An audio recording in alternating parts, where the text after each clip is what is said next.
le temps passé.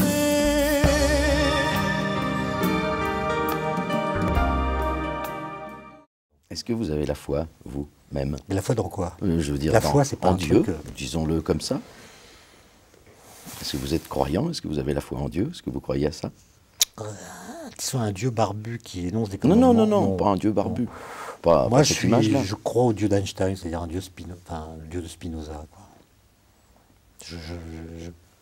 Être physicien, c'est au moins croire que le monde matériel nous est au moins en partie intelligible. Mais est-ce que vous pensez qu'il y a autre chose que le monde matériel? Est-ce que vous pensez, est-ce que vous croyez à la survie de l'âme? Est-ce que vous croyez qu'il y a des corps subtils et pas seulement nos corps physiques? Des choses comme ça, des choses que nous... Il y a au moins les corps physiques. Il y a au moins ça. Est-ce que tout ce qui semble leur appartenir relève de... Par exemple, est-ce que la conscience, c'est quelque chose qui est réductible à son substrat matériel? Oui. J'aimerais bien le savoir. J'en sais rien. Moi, je préfère considérer que toutes ces questions sont ouvertes et puis ne pas trop tenter d'y répondre sans arguments bien étayés. C'est-à-dire, j'aime pas trop les questions fermées, moi. J'aime pas trop les réponses. Je préfère laisser tout ça ouvert. En fait, j'en sais rien. Je ne sais pas si la conscience est réductible à son substrat cérébral, par exemple. Non. J'en sais rien. Est-ce que c'est une propriété émergente ou est-ce que c'est quelque chose qui est complètement différent du substrat matériel qui la contient? Et qu'on pourrait appeler autrement, alors. Qu'on peut appeler autrement. Non, je pense que la physique, si vous voulez, ne répond pas à toutes les questions. Non. Et je pense que tout ce qui est dans le monde n'est pas forcément de nature physique. Mais par exemple, la question de l'origine de l'univers. Oui. Je vais peut-être vous décevoir, mais Ah. moi, elle ne m'intéresse pas beaucoup. Au sens où, d'une part, je pense qu'on n'y répondra jamais, ni par la science, ni par autre chose. Parce que, qu'on fasse de la science ou qu'on s'inspire de textes religieux, pour parler de l'origine, il faut déjà dire ce qui était là à l'origine. Donc on ne part pas de rien. Donc on élude la question de l'origine. Moi, je préfère considérer que cette question est métaphysique, purement métaphysique, et vivre avec cette idée. Donc on n'y répondra jamais. Personne ne pourra dire, est-ce qu'il y a eu à un moment donné rien, ou simplement par exemple la conscience. Admettons qu'un jour on a une théorie qui explique comment l'univers est né à partir de rien. Voilà. Très bien. Vous avez cette théorie. Donc, ça veut dire que le rien dont vous parlez, c'est un rien... Je ne sais pas ce que c'est. C'est un rien qui peut cesser d'être un rien, puisqu'il va devenir l'univers. Pour la spiritualité, pour les religieux, ça peut être Dieu, ça peut être la conscience, ça peut être quelque chose qui n'est pas physique. C'est quelque chose. C'est quelque chose. Donc c'est pas rien. Ben oui. Ah ben voilà. Quelque chose, c'est déjà rien, disait C'est-à-dire que pour nous, êtres humains, penser que quelque chose peut naître de rien, c'est difficile. Voilà. Donc admettons que vous ayez une théorie qui vous explique comment l'univers est né à partir de rien.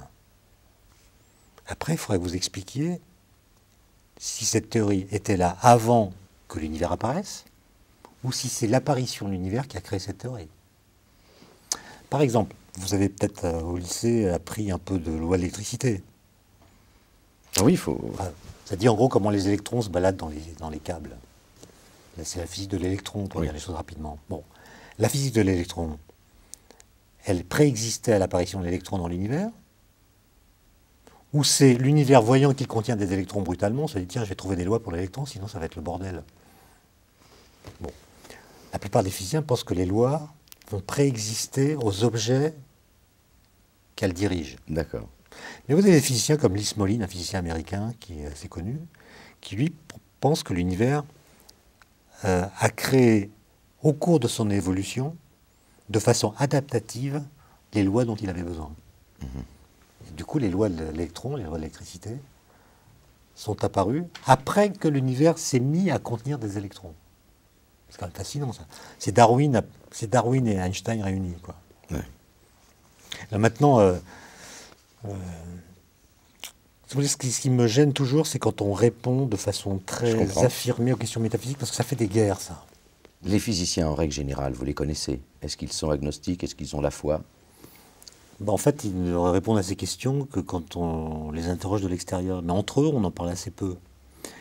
Moi, j'aime bien dire qu'il y a des physiciens, il y a des catholiques, il y a des musulmans, il y a des juifs, il y a des physiciens catholiques, des physiciens musulmans, des physiciens juifs, etc. Mais il n'y a pas de physique catholique. Et il n'y a pas de physique juive, et il n'y a pas de physique musulmane.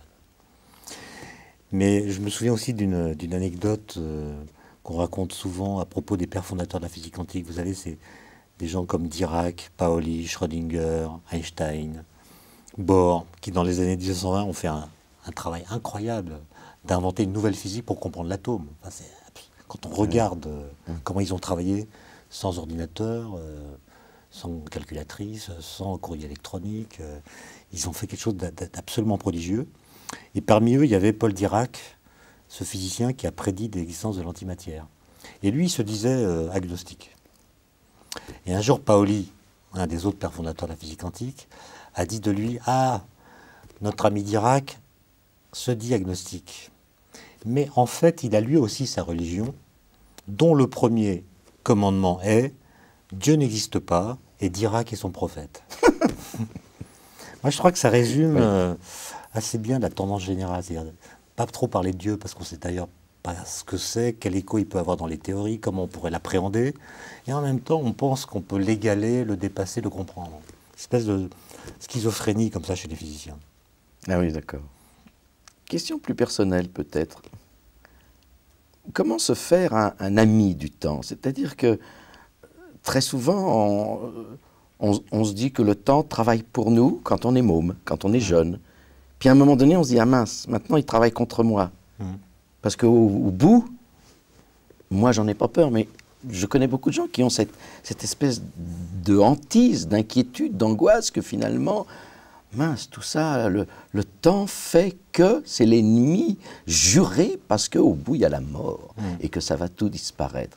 Et ça, cette idée-là, les empêche de jouir de l'intensité de la vie et du moment présent. Est-ce qu'il y a, pour vous scientifiques et philosophes, est-ce qu'il y a une façon de dire, bon, voilà, je jouis de l'instant présent? C'est vrai qu'on a tendance à vivre la courbe du temps un peu comme les alpinistes avec les sommets. C'est-à-dire que voilà, c'est bien à la montée, et puis à la descente, ce qui a tendu la volonté pendant la montée a disparu, on a mal aux genoux, on se relâche un petit peu, le but est atteint. On a perdu le désir finalement de la montagne puisqu'on est dans la descente. Et il faut se motiver alors qu'on est crevé et qu'on a fait ce qu'on avait à faire. Et la descente, c'est toujours un petit peu pénible à cause de ça. Et quand on a passé la cinquantaine, et je suis en train d'y arriver, on sent qu'après, voilà, on va descendre. Et quel est l'intérêt qu'on peut trouver à cette descente? Moi, je trouve que notre pensée occidentale, je ne sais pas s'il faut généraliser, mais enfin, il y a cette idée que le temps et la mort, c'est la même chose. Oui. Bon. Chez Heidegger, ça se retrouve clairement écrit. Le temps, c'est la mort.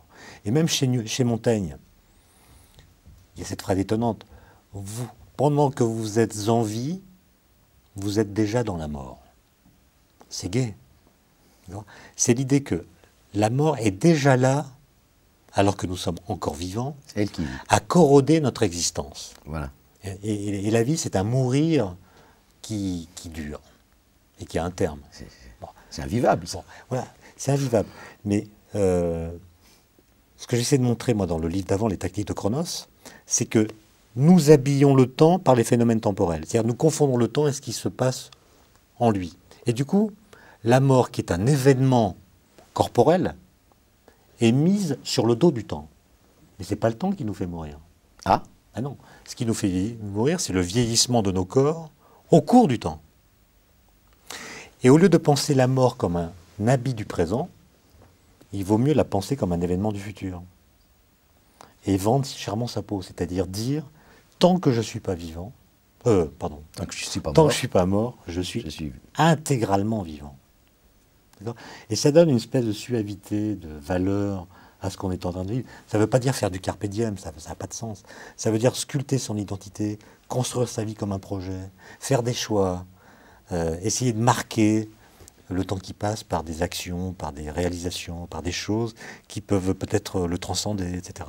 Mais la pensée a un vrai pouvoir sur la matière. Pourquoi il y a des personnes qui vieillissent de façon si différente? Il peut y avoir des personnes de 60, 70 ans qui sont des vieillards et des personnes de 90 ans qui ont l'air très jeunes et qui sont pleins de vie, qui montent sur scène pour chanter, par exemple, ou des choses comme ça. Oui. Donc, ce que l'on pense a aussi une action, pas seulement le temps. Mais moi, je pense que vous avez raison, j'observe ça comme tout le monde.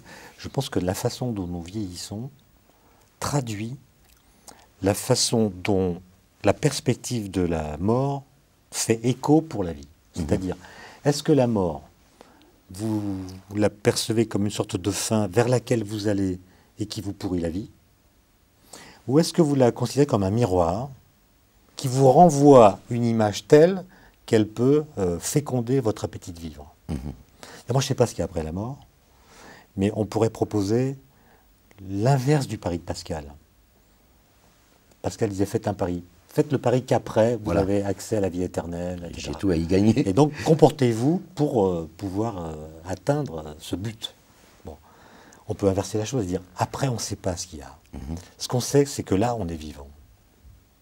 Et donc, faisons une sorte de rebond joyeux sur le mur de la mort pour alimenter notre appétit de vivre. Parce que l'appétit de vivre, on dit toujours, c'est un don, une grâce. Il y a des gens qui l'ont, d'autres qui ne l'ont pas. Ça peut aussi être le résultat d'une sorte de raisonnement existentiel qui fait prendre conscience du fait que nous sommes vivants intégralement. Ça ne va pas durer. Et le fait que ça ne va pas durer devrait nous conduire à ne pas trop gâcher les moments qui nous sont donnés. Et donc, chaque matin, je sais que c'est difficile parfois, mais accueillir le matin comme une grâce qui nous est donnée, plutôt que comme une banalité, une sorte de train-train qui nous conduit à la mort. Voilà. En tout cas, ça a été un très beau moment passé avec vous. Les philosophes, les scientifiques, tout le monde parle du temps depuis toujours. Est-ce qu'il restera un mystère ou est-ce que vous pensez qu'un jour, sa nature se révélera à nous? C'est une question que je pose à mes étudiants en dissertation. Est-ce que vous pensez qu'un jour, une équation produite par des physiciens nous dira la vérité du temps? Ou est-ce que quelque chose de son mystère nous restera à tout jamais caché? Moi, je les note en fonction de la qualité des raisonnements, pas en fonction de la réponse positive ou négative qu'ils donnent. Mais moi, si j'avais à faire les dissertations que je propose aux étudiants, je répondrais en essayant d'argumenter pour l'idée que le mystère va durer. D'accord. Un certain temps. Non, mais c'est bien, finalement. C'est très bien, c'est très bien. Oui. Bien, écoutez, mais est-ce que c'est pas une réponse, cet entretien, à la réponse à la question, le temps existe ou pas? On n'aurait pas pu parler sans le temps. Mais j'ai pas eu le temps de le faire, mais on aurait pu montrer que la physique montre qu'il existe quelque chose dans l'univers dans lequel on ne peut pas voyager. D'accord. C'est-à-dire que le temps est vraiment la marque de notre emprisonnement et il se donne à nous par le fait que nous n'avons pas de liberté par rapport à lui. Et c'est déjà quelque chose. C'est une sorte de démonstration apophatique, par la négative, de ce que le temps est, ou plutôt de ce que le temps n'est pas. Le temps est un territoire que nous ne pouvons pas parcourir à notre guise. Nous le parcourons, mais pas à notre guise, c'est-à-dire pas comme nous parcourons l'espace. Et il faut entendre cette différence pour ne pas gâcher les moments qui nous sont donnés. Merci, c'était vraiment très intéressant. Voilà, Étienne Klein, le facteur temps ne sonne jamais deux fois. Et il y a aussi les tactiques de Chronos qui sont parues en 2003. Il y a aussi le petit voyage dans le monde des Quentin en 2004. Il y a aussi l'été cette fois la Révolution, Albert Einstein et les autres 2005. Voilà, ça vaut vraiment le coup de se plonger là-dedans. Merci. Merci à vous. Le temps